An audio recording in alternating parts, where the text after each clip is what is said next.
जी अस्सलाम वालेकुम dear students, मैं हूं रिजवान अहमद। आप सब लोग कैसे जी? उम्मीद करता हूं आपका दिन अच्छा चल रहा होगा। डियर स्टूडेंट्स, कल हमने हमारा जो चैप्टर 4 था हजरत अस्मा रजी अल्लाह ताला अन्हा, उसकी एक्सरसाइज में हमने क्वेश्चन आंसर किए थे।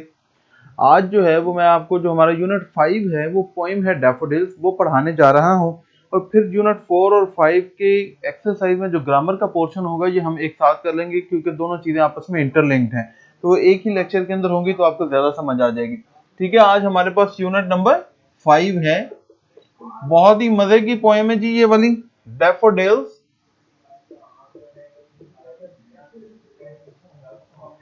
जी हाँ बिल्कुल, विलियम वर्ड्सवर्थ ने ये कहानी जो है वो लिखी है।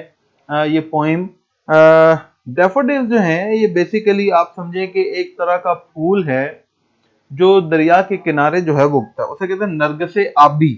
नरगसे आबी का मतलब ही कि आबी, ये आब वो पानी से निकला, कि पानी के करीब जो है वो खिलने वाला फूल।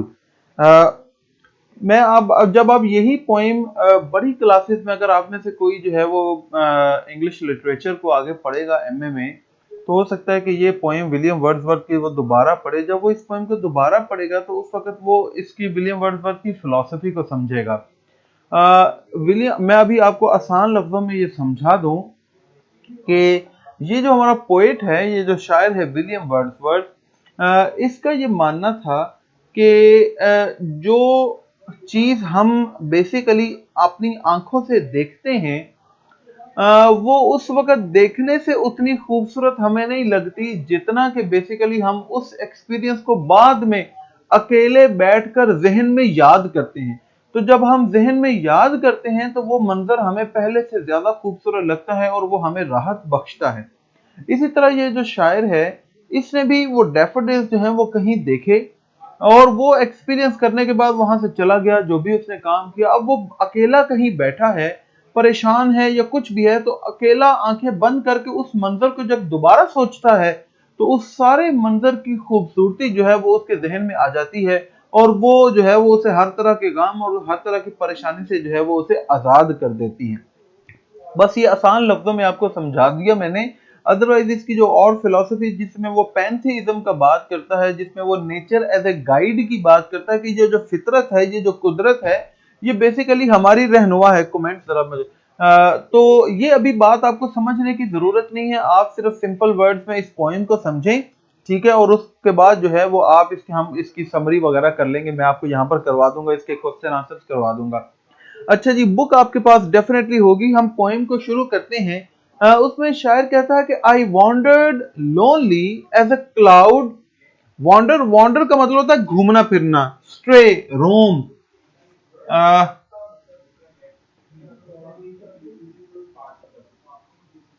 वॉन्डर्ड, स्ट्रे या फिर रोम, घूमना फिरना। ठीक है, इधर उधर फिरना।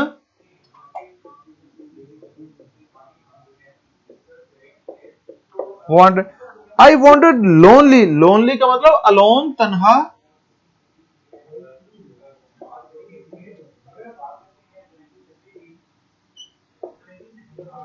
आई wandered lonely as a cloud.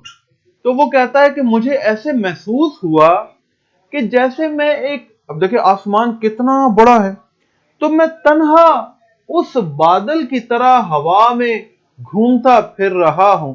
जैसे हवा के अंदर बादल नहीं घूम रहे, ऐसे चल रहे होते हैं हवा की वजह से। तो वो कहता है कि मुझे भी ऐसे ही महसूस हुआ कि जैसे मैं आसमानों में बादल की तरह झूम रहा हूं, घूम रहा हूं। इसका मतलब वो यादों में गुम। That floats on high over vales. Vales का मतलब होता है वैलीज, वादियां। ठीक है, फ्लोट, फ्लोट का मतलब होता है तैरना। फ्लोट, ग्लाइड, ठीक है, तैरना। उसके बाद हमारे पास वेल्स, वेल्स का मतलब होता है वादी, वैलीज। ठीक है, वादियां। दैट फ्लोट्स ऑन हाई, ऊंचा, over vales and hills, hills का मतलब पहाड़ियां। वो बादल जो वादियों और पहाड़ियों के ऊपर हवा में तैरता फिरता है। तो पोएट जो है, he feels himself as light as cloud. जो हवा में ऐसे झूमता फिर रहा है, और कभी वो वादियों के ऊपर से बादल गुजरते हैं, कभी वो पहाड़ों के ऊपर से। तो देखिए नेचर, फितरत, इसकी जो पोएम्स है उसके अंदर फितरत का एलिमेंट हमें बड़ा वाज़ेह नजर आता है। तो वो वादियों से, नदियों से, पहाड़ों से ऐसे ऊंचा जो है वो तैरता फिरता है। When all at once I saw a crowd, तो वो कहता है कि फिर अचानक जो है मेरी नजर पड़ी एक हजूम के ऊपर। एट वंस, एट वंस का मतलब होता है अचानक, sudden,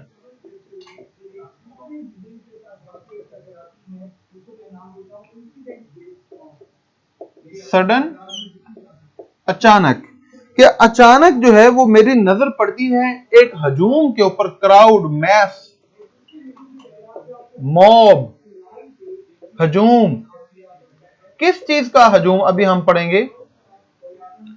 a host of golden daffodils. Host का मतलब यहां पर है अनगिनत, ग्रेट क्वांटिटी, लार्ज नंबर, बहुत ज्यादा तादाद में, large number,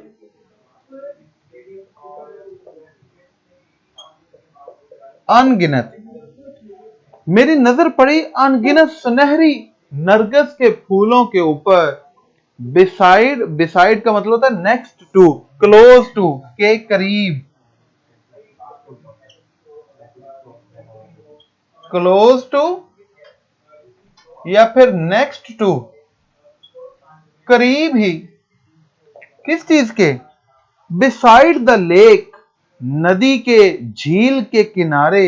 beneath the trees, दरख्तों के नीचे। बीनीथ, बीनीथ का मतलब होता है अंडर, नीचे। बीनीथ, अंडर, नीचे।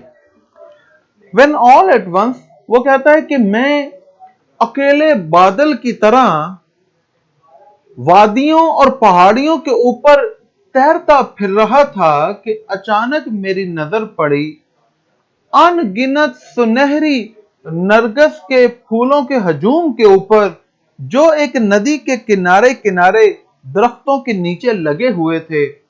Fluttering and dancing in the bridge. Flutter का मतलब होता है फड़फड़ाना, लहराना। यहां पर है कोई बार ट्रेम्बल, जैसे देखो हवा चल रही होती है तो घास या पौधे जो हैं वो फ्लटर करते हैं, साए साए की आवाज आना, ये फ्लटर, ट्रेम्बल, कोई बार, फड़फड़ाना, झूमना, लहराना, लहराना। Fluttering and dancing in the breeze. Breeze का मतलब होता है ठंडी हवा, कोल्ड विंड, ठीक है, ठंडी हवा, बादे नसीम, ठंडी हवा। झील के करीब दरख्तों के नीचे जो बादे नसीम में झूम झूम कर रक्स कर रहे थे।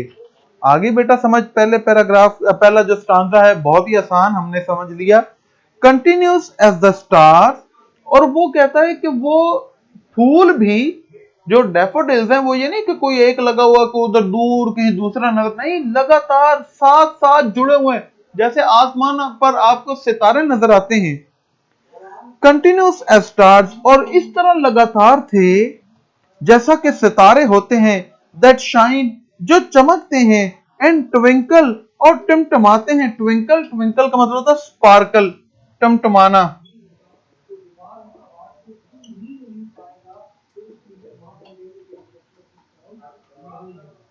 ठीक है, दमकना, टिमटमाना।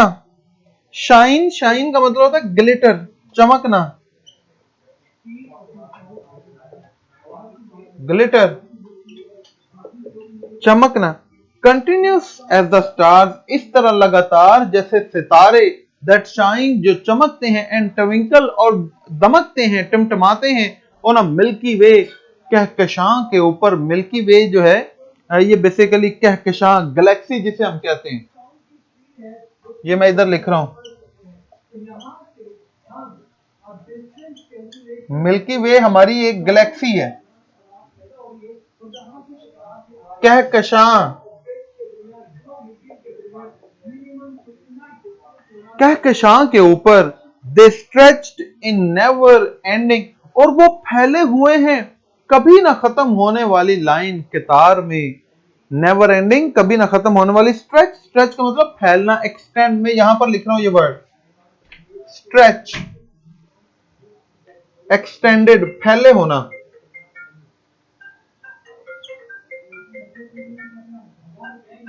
फैले होना, और वो फैले हुए हैं इन नेवर एंडिंग लाइन, कभी ना खत्म होने वाली कतार में, कभी ना खत्म होने वाली लाइन में। Along the margin of a bay, margin का मतलब होता है किनारा, एक झील के किनारे के साथ साथ मार्जिन, मैं ये वर्ड यहां पर लिख रहा हूं मार्जिन, मार्जिन का मतलब होता है एज, बॉर्डर,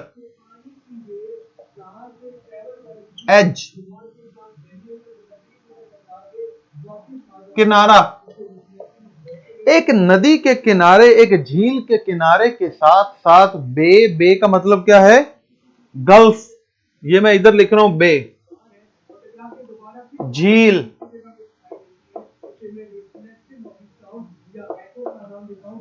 एक झील के किनारे किनारे। 10,000 saw I at a glance, at a glance का मतलब होता है एक ही नजर में, और मैंने एक ही नजर में, एक नजर पड़ी तो मुझे लगा कि कम से कम ये 10,000 फूल हैं जो ऐसे एक किनारे, इसके एक लाइन के अंदर जो है वो झील के किनारे पर उन दरख्तों के नीचे लगे हुए हैं। Tossing their heads in sprightly dance, और जो मस्ती भरा रक्स करते हुए अपने सर जो है वो खुशी से हिला रहे थे। मैं ये अभी साइड पे हो रहा हूं ताकि आपके पास जो बोर्ड आपको नजर आ रहा है उसका मेरा बेटा आप जो है वो पिक्चर ले लो, या आपने ये नोट कर लिए होंगे। अगर अभी आपने पिक्चर नहीं ली या अभी तक आपने ये वर्ड्स नोट नहीं किए तो देखो बेटा, आप जो है वो बाद में रिकॉर्डिंग में देखकर इन वर्ड्स को नोट कर सकते हैं। ये बार बार नहीं करवाए जाते, इसलिए मेरा बेटा आराम से पढ़ा करो। हमने 15-20 मिनट का तो हमारा लेक्चर होता है, ठीक है। चलें शाबाश, जल्दी से इसकी पिक्चर ले लें ताकि फिर मैं इसको इरेज करके आगे नेक्स्ट वर्ड जो है वो लिखूं। चलें शाबाश मेरा बेटा, जल्दी कर लें, जल्दी कर लें। आप सब ने पिक्चर ले ली? चले मेरा बेटा शाबाश, ये सारे नोट कर लिया करें, इसकी पिक्चर ले लिया करें। चलें अब मैं इसको इरेज करने लगा हूं ताकि हम अपने नेक्स्ट वर्ड्स और भी लिख सकें इस बोर्ड के ऊपर।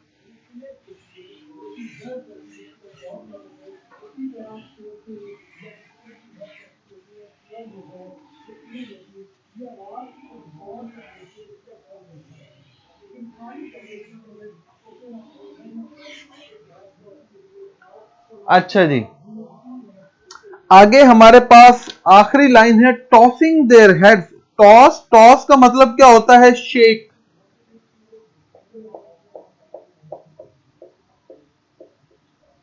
ठीक है। शेक इसका मतलब झूमना या हिलाना। टॉसिंग देयर हेड्स, जो अपने सर जो हैं हिला रहे हैं, लहरा रहे हैं, इन अ स्प्राइटली डांस, स्प्राइटली मस्ती भरे, जॉयफुली, स्प्राइटली, जॉयफुली, खुशी से भरपूर, ठीक है। इसे लाइवली भी कहते हैं, मस्ती में, जो मस्ती में या खुशी के अंदर जो है वो रक्स करते हुए अपने सरों को ऐसे हिला रहे हैं, झूम रहे हैं वो। अच्छा जी, नेक्स्ट हमारे पास अगला स्टांजा है the waves beside them. Waves, waves का मतलब होता है लहरें, बिसाइड ये भी हमने पढ़ा, क्लोज टू, नेक्स्ट टू, और उनके करीब जो लहरें चल रही हैं, डांस, वो भी नाच रही थी, but they outdid the sparkling wave, लेकिन हाँ ये जो फूल थे ये कहीं आउटडिड, आउटडिड का मतलब था बाजी ले जाना, सबकत ले जाना, पीछे छोड़ देना, लेकिन इन फूलों ने उन लहरों के ऊपर बाजी ले ली थी। द स्पार्कलिंग वेव, ये जो नूरानी लहरें थी, इन गली जो खुशी के अंदर नाच रही थी। A poet could not but be gay, शायर जो है ऐसे मंजर को देखकर खुश हुए बगैर नहीं रह सकता। इन सच ए जोकन जोकन पुरमसरत कंपनी, इस तरह की पुरमसरत जो है वो सोहबत के अंदर। इसको हम दोबारा पढ़ देते हैं। The wave beside them danced, तो झील की जो लहरें हैं वो भी खुशी के अंदर फूलों के साथ साथ नाच रही थीं। But they outdid the sparkling waves in glee, लेकिन वो खुशी में इन नौरानी लहरों से बाजी ले गए थे वो फूल। A poet could not but be gay, तो शायर जो है वो खुश हुए बगैर नहीं रह सकता। इन सच अ जोकन कंपनी, इतनी पुरलुत्फ सोहबत के अंदर। मैं मेरा बेटा इसके जो है वो वर्ड्स आपको जो हमारा स्टांजा 3 है उसका लिखवा दूं। पहला तो इसका वर्ड है स्पार्कलिंग। ये स्पार्कल का मतलब हमने पहले भी पढ़ा है, ग्लिटरिंग, चमकदार, ट्विंकलिंग, ग्लिटरिंग, ठीक है, नौरानी या फिर चमकदार। उसके बाद ग्ली, ग्ली का मतलब होता है प्लेयर, खुशी। इंपॉर्टेंट वर्ड है बेटा ये ग्ली, ग्ली का मतलब क्या होता है? खुशी, शादमानी। आगे हमारे पास एक वर्ड है गे, गे का मतलब भी होता है चीयरफुल, खुशी में होना,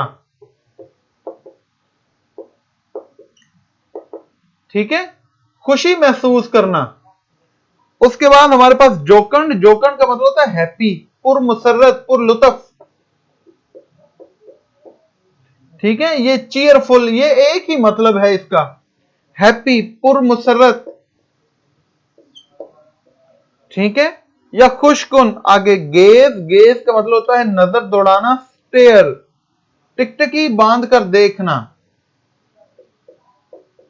टिकटकी बांध कर देखना, ठीक है। ये मेरा बेटा स्टांजा 3 जो है उसके इंपॉर्टेंट वर्ड्स हैं। आज हमने जो है वो 3 स्टांजा पढ़ लिए, बस इतने काफी है। कल जो है वो इंशाल्लाह इस पोएम को अब हम खत्म करेंगे। आज हमारा जो है वो लेक्चर का टाइम जो है वो खत्म हो गया है। अभी जो है वो स्क्रीन के ऊपर आपका टेस्ट शुरू होने वाला है। आपने बेटा टेस्ट देना है और जैसे ही टेस्ट खत्म होगा तो लेक्चर के एंड होने के बाद आपने लेक्चर के बारे में अपना फीडबैक जरूर देना है कि आज का लेक्चर आपको कैसा लगा। उम्मीद करता हूँ आपका लेक्चर आपने पसंद किया होगा, आपको सब समझ भी आ गई होगी। और जिन्होंने अभी तक मुझे फॉलो नहीं किया वो मेरी ऊपर पिक्चर आपको शो होगी, उसे क्लिक करें, फॉलो भी कर सकते हैं। जी हाँ, इनका टेस्ट शुरू कर दें जी बच्चों का।